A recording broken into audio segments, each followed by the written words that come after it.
Good to be here. Always good to be here. It seems the world has realized that Adam Sandler is a good actor. Which I always knew he was a good actor. For a couple of reasons. Well, first of all, I watched him in Paul Thomas Anderson's Punch Drunk Love years ago, and he was great in that film. But another reason is that he's not only a very popular comedian, but possibly the most popular comedian of his generation. And there's a reason for that. And the reason for that is whether he was in good movies or not, people just liked him.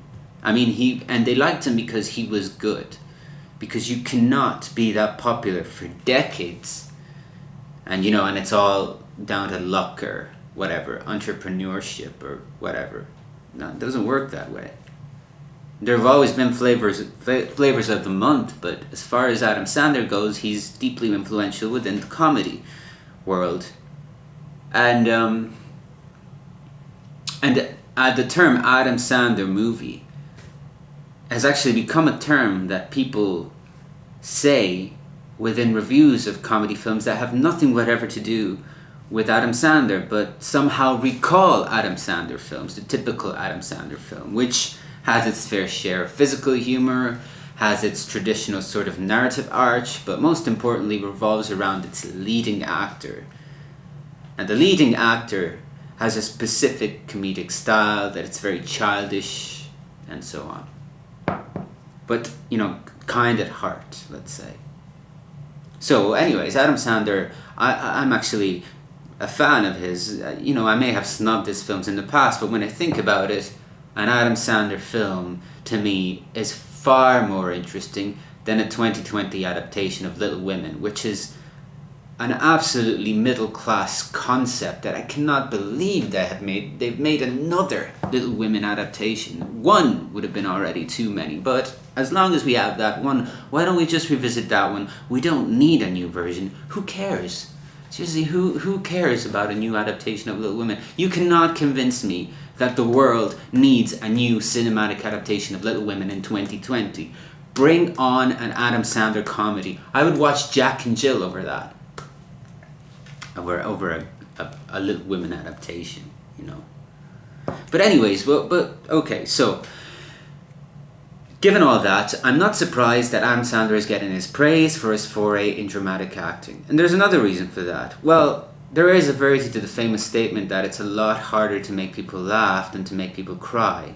And we can testify that statement when we look at the history of film or the dramatic arts in general, and we see that the success stories of actors who were considered comedy actors and went into dramatic films, let's say films, that went into dramatic films, the success rate of the success stories of comedians who went into serious films is far greater than the famous dramatic actors who tried their luck within the comedy genre, right?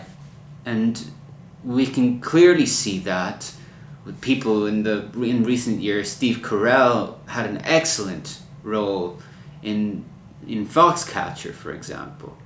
But on the other hand, then you have people like Robert De Niro, who for years have been trying to make a name for themselves within the comedy genre and have mostly failed, because Robert De Niro is one of my favorite actors, by the way.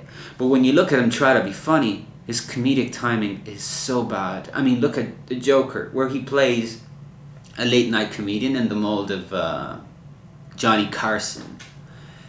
And he's terrible. He's off. And you hear people laugh, and the laughs are so incredibly fake. I mean, I guess it does add to the whole surrealist experience that it's supposed to symbolize. But still, take The Comedian, which is a movie that Robert De Niro starred in a couple of years ago, and it was rightly panned, and it's just one of the worst films that you could ever hope to watch about the comedy world. But anyways, look, what I'm trying to say is that the success stories of comedians who have, gained or won garnered praise for their serious roles is far greater than the dramatic ones who get into comedy. That could also be because comedy is snubbed, and that is true, but again, it's mostly snubbed by the vocal people who prefer to go watch Little Women in 2020 than an Adam Sandler movie. And I'm not one of them, seriously. Anyways, but when I see the praise of Adam Sandler as a dramatic actor, as it has been prompted by his role in Uncut Gems, which is a film that I haven't actually seen yet, but I'm looking forward to seeing because it sounds like a film that's right up my alley. When I hear that praise, it's the first thing that I think about is not that I'm surprised that Adam Sandler is talented within dramatic roles, because I always knew that he was talented and I knew that he would make that leap sooner or later. I mean, think of Jim Carrey. He's shown himself time and time again to be just as talented within comedy as within art. And Adam Sandler being one of the most important comedians of his generation, he was bound to make that leap sooner or later. But the first thing that I think about when I hear about this success story is I consider where Adam Sandler is at this time of his life. And given the success that he has had for decades, and the fact that from this he has amassed a fortune that makes him one of the wealthiest people within the film industry worldwide on a global scale, he finds himself in this situation where he can afford to make mistakes, right? And so while I definitely consider comedy, from stand-up comedy to comedy films, as valid an art form as a heavy drama or a film by Bela Tarr or art house cinema, I do understand that comedy does offer people a greater chance to make money than a painter or a sculptor or someone who really, thinks of himself as a legitimate artist and would be more rightly considered by society as as a legitimate artist. And that's just another fact that reflects the way in which the world today doesn't really nurture or respect artists that haven't, unless they have that security already in place. And we know that because anyone who decides to embark in an art career is often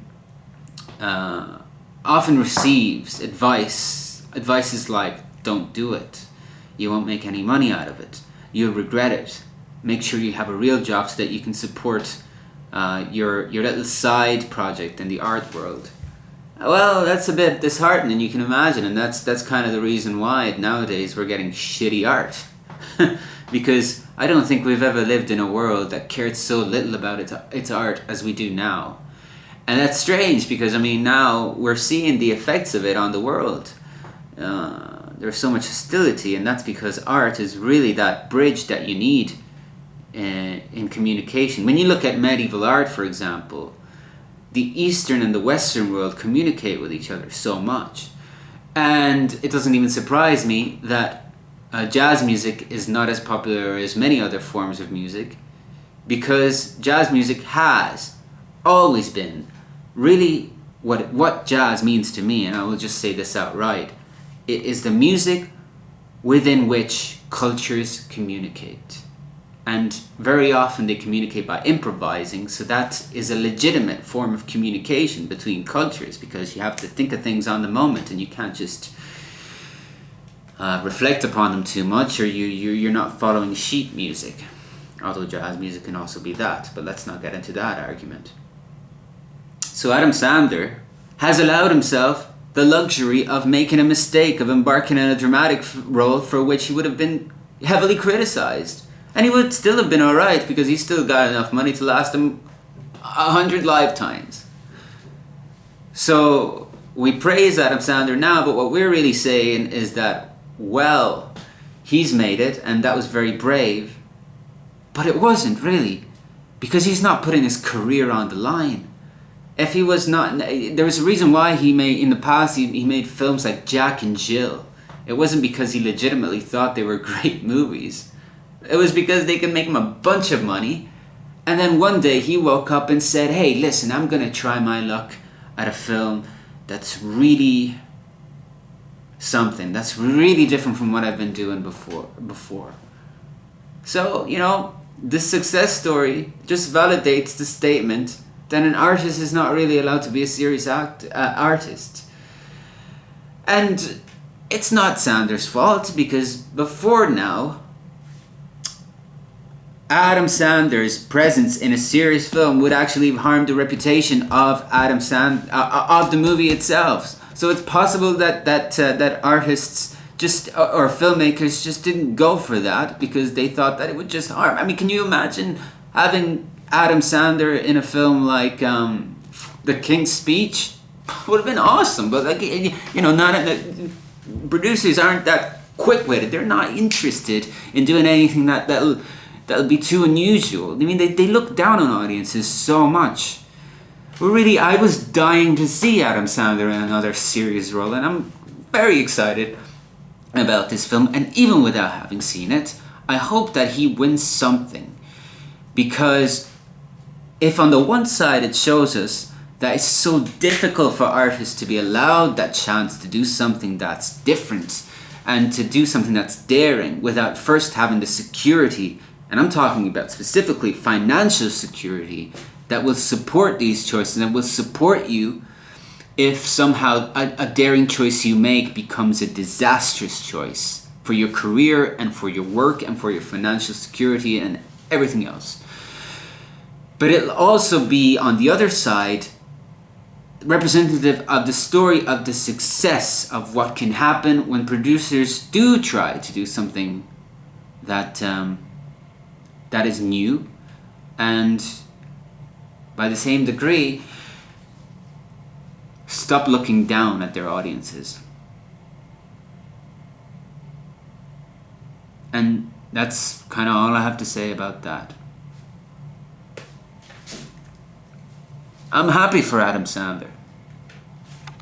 I think I'm gonna go watch Happy Gilmore now.